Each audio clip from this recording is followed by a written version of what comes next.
नमस्कार. फूडीपूजा किचनमध्ये आपले खूप खूप स्वागत आहे. सध्या खूप पाऊस पडतोय.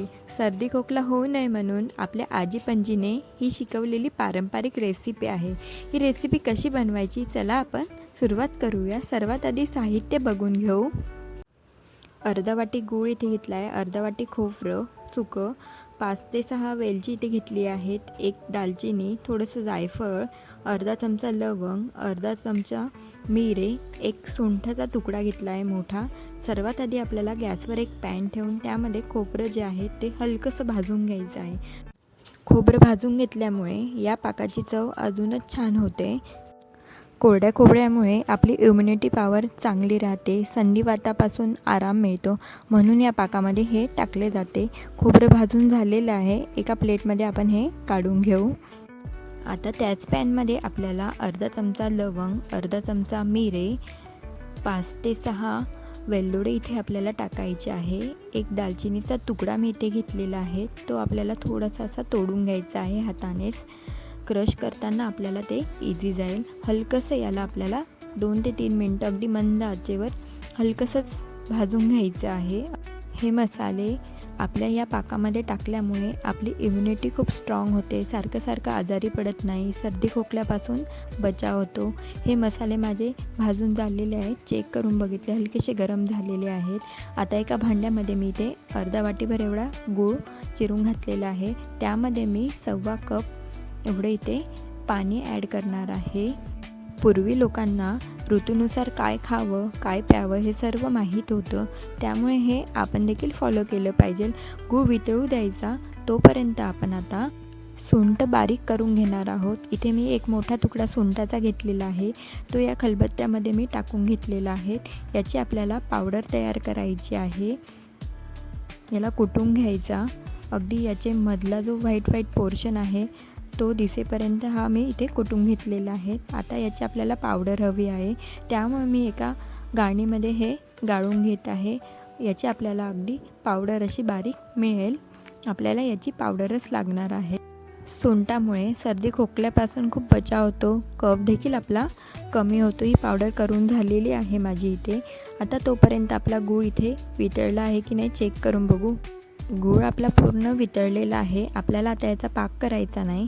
हे आता पाणी जे गुळाचं आहे हे आपल्याला एका गाळणीच्या मदतीने ते गाळून घ्यायचं आहे. गाळल्यामुळे यात काही खडे किंवा कचरा असेल तर तो निघून जाईल. हे बघा गाळून झालेलं आहे इथे. आता आपण इथे जे मी मसाले भाजून घेतले होते त्या खलबत्त्यामध्ये आपण इथे बारीक असे क्रश करून घ्यायचे आहे. मिक्सरला देखील लावू शकतात, पण थोडेसेच मसाले आहेत, मिक्सरमध्ये लवकर बारीक होणार नाही. आता यामध्ये मी वेलची जी आहे याची जी वरची साल असते ती इथे काढून घेत आहे. यातल्या मधल्या ज्या बिया असतात त्या यामध्ये मी इथे टाकून घेत आहे. वेलचीमुळे या पाकाला खूप छान असा स्मेल येतो आणि टेस्ट देखील छान होते. आता हे सर्व मसाले आपल्याला बारीक असे क्रश करून घ्यायचे आहे खलबत्त्याच्याच मदतीने. हे बघा इथे माझे क्रश करून झालेले आहेत. मस्त असा स्मेल येत आहे. हे बघा क्रश करून झालेले आहेत. आता आपण जे गुळाचं पाणी केलेलं होतं ते एका भांड्यामध्ये आपल्याला इथे टाकायचं आहे. गॅसची फ्लेम आपल्याला इथे ऑन करायची आहे. यामध्ये जे भाजलेलं खोबरं होतं ते देखील आपल्याला इथे ॲड करायचं आहे. सुंठ पावडर इथे ॲड करायची आहे. त्यानंतर जे मसाले होते ते सर्व यामध्ये ॲड करायचे आहे. मंद आचेवर याला शिजू द्यायचं. पावसाळ्याची झडी लागली की आमच्याकडे ही रेसिपी आवर्जून केली जाते. तुम्ही देखील नक्की करून बघा. चॅनलला सबस्क्राईब केलं नसेल अजून तर नक्की करा. तुम्हाला अशाच वेगवेगळ्या रेसिपीज बघायला मिळतील. हा पाक आता थोडा शिजलेला आहे, मस्त असा घट्ट झालेला आहे, अगदी पावभागच उरलेला आहे.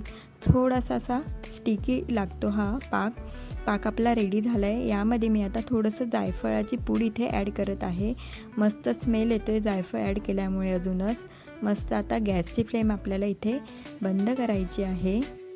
आजी पणजीपासून चालत आलेली पारंपरिक रेसिपी माझी इथे रेडी झालेली आहेत. एका वाटीमध्ये मी इथे काढून घेत आहे. पूर्वी लोक जास्त शिकलेले देखील नव्हते, पण त्यांना अगदी चांगल्या प्रकारे माहीत होतं कोणत्या ऋतूत काय खावं. ते आपण नक्कीच फॉलो केलं पाहिजे. याला पाकपोळी देखील म्हणतात आमच्याकडे. याबरोबर पोळी खाल्ली जाते आणि या पाकामध्ये मस्त साजूक असं तूप टाकायचं. त्याबरोबर मस्त गरमागरम पोळी. इथे एक घास खाऊन दाखवते. ॲक्च्युली तुम्हाला दिसणार नाही, पण मी टेस्ट करत आहे हा घास. हे बघा, मस्त असा त्याचं टेक्स्चर देखील खूप छान आलेलं आहे. टेस्ट अगदी अप्रतिम आहे. नक्की ट्राय करून बघा. रेसिपी आवडल्यास लाईक, शेअर, चॅनलला सबस्क्राईब नक्की करा. चला बाय.